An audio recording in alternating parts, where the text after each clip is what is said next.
The world is now divided into three camps. The first camp, which is the largest, contains the people who are terrified and who think lockdowns are a great idea. They honestly believe that if we don't all stay indoors and shut the windows, then the plague's going to kill us. Some worry about the lockdown ending and believe that everyone should stay locked in forever, or until the scientists can confirm that either the last bug has been killed or they've got a really nice, safe, effective jab they can give us.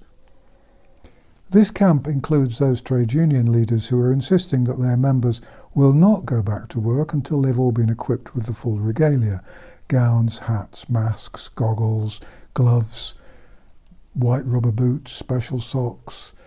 Moreover, they insist that their members must be kept 6 feet away from one another at all times. And the camp includes those parents who say they won't let their children go back to school if and when the schools eventually reopen. The ones who want the lockdown to continue are consumed by terror, and they believe everything the politicians say.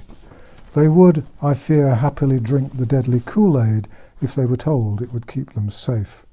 These are the folk who will enthusiastically sell their privacy, their remaining freedom, and their souls, and enthusiastically sign up for the privacy-eating mobile phone apps and whatever jabs are on sale. I'm not mocking. I understand why these people feel the way they do. They've been terrified out of their wits by ruthless professionals bombarding them with a potent mix of pseudoscience and scare stories, and with exaggeration and misdirection. There's much talk these days of conspiracies and fake news. Well, believe me, in my opinion, no nutty website produces as much misleading news as the BBC. I know of nothing as institutionally biased as the BBC. Yesterday on the BBC website there was a story that the coronavirus has now infected 4 million people around the world. To the ignorant, this probably seems a huge and frightening number. But no one bothered to point out that the flu can infect 45 million people in America alone in 1 year. And those 45 million people, let us remember, are all ill enough to go to their doctors. The figure for flu throughout the world is one of those huge numbers that looks like the American debt. But in 1 year, 10 times as many, in 1 year, 10 times as many people in America can get the flu as now have the coronavirus worldwide. Those are proper facts, and that's called putting things into perspective. Here's another good fact. Between the middle of March and the middle of April in 2019, there were in New York State around 13,000 deaths from heart disease, cancer, flu, strokes, murders, accidents, and so on. In the same period in 2020, the number of deaths from all those diseases came to less than 5,000. That's just a bit more than a third.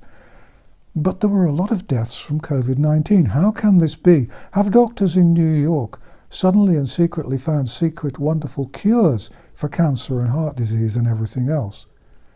Or am I being unduly cynical in wondering if it's possible that a lot of people who really died of something else have been officially listed as having died of or with the coronavirus?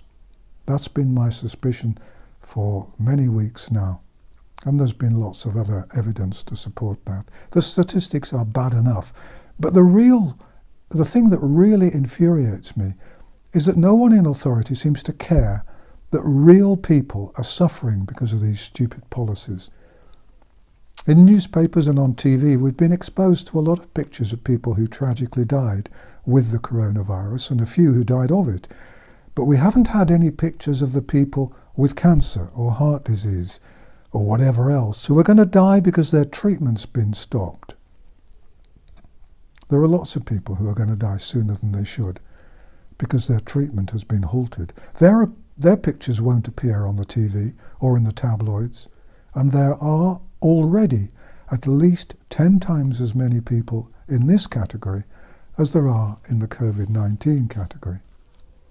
In the UK, the evidence shows that the hospitals in many parts of the country are half empty, And those doctors and nurses not dealing with coronavirus patients are standing around wondering where all the patients went. Please don't bother reaching for the thumbs down button, because it's true, and attacking me isn't going to change the truth. Politicians are enjoying their new power, and I'm afraid they don't give a damn about you and me. If this false crisis ever ends, waiting lists for urgent surgery are going to be years long. Millions will be waiting for life-saving surgery, radiotherapy and so on.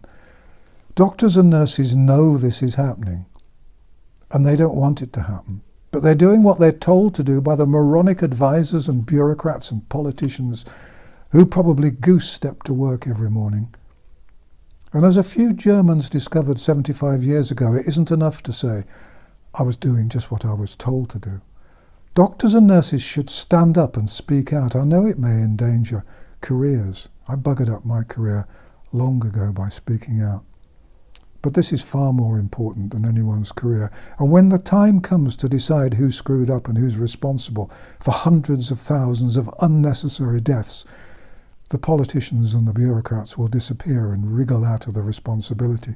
It'll be the doctors and nurses who allowed all this to happen, who'll be the ones to pay the price in their souls, if nowhere else. Despite all this, however, there are still millions of people who believe in the lockdowns and the social distancing. They're terrified out of their wits, and they're frozen in obedience.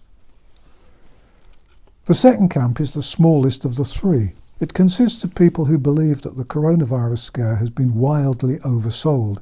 They realise it's a nasty infectious bug, but having studied the real evidence, or at least as much of it as can be found, rather than the fake evidence dished up by bent and unscrupulous politicians and the headline-hunting media folk, they realise that the coronavirus is no more lethal or destructive than a nasty flu bug, and probably not as bad as the worst flu bugs. The people in this camp are furious at the way the world has been damn near destroyed for no good reason. They know that the whole terrible mess is too stupid to be a cock-up, so they're reluctantly coming round to the idea that it's a conspiracy to take away their freedom, their democracy and free speech, to give a bunch of unimaginative dictators the excuse to introduce oppressive and scary laws that wouldn't have been out of place in Stalin's Russia and Hitler's Germany. They suspect that there is money behind what's happening, and they rather fear that if someone found a cheap, safe cure, then it would be demonized and banned until an expensive, patented cure could be found and made available at great profit. If you think I'm being unduly cynical, then that's because you haven't been writing about the drug industry for half a century. In the third group, which is the second largest group, are the people who don't quite know what to think, or who don't have the courage to face the facts. They prefer to let someone else worry and take all the responsibility. They see their country being destroyed, but they can't quite find the time to look at the evidence or the courage to question the decisions being made. They're terrified about the future because they can see that the way things are being run, there probably isn't a future. They know that today's children are going to be spending their lives impoverished, working hard to pay off the debts incurred as a result of this lockdown lunacy. They know that people with cancer and other serious diseases are dying because they've been abandoned by healthcare chiefs. But they don't feel they can support one side or the other just yet. They stand outside at the appropriate times and clap the healthcare workers, but their hearts probably aren't really in it. It's the people in this third group that I honestly can't understand. This is a crucial time. It affects our lives now and for the foreseeable future. Generations ahead are going to be affected by what we do now. The basic question is, are we fighting a virus or are we fighting our governments? It's not a question anyone can ignore. Everyone has to take sides. If you decide that the politicians are being honest and that their advisors are entirely competent and accurate, then you can put yourself in the first camp and just pray that you'll be saved by the mathematicians with their models and the politicians with their threats, and hope that the alleged plague doesn't kill you and your loved ones. But if you think that the politicians are lying in the way that they always do, and that the advisors are plucking figures out of thin air, or that for whatever reason the figures are being manipulated and the lockdowns are going to do far more harm than good, then you're spiritually in the second camp, and you should do everything you can to fight for freedom and for our future. You should fight and fight and fight, because if you don't, then we're all sunk. I firmly believe that our only hope is to convert as many people as possible from the third group and to persuade them to join the second group. Only when the skeptics outnumber the gullible will any of us have any sort of future. Thank you for watching and listening.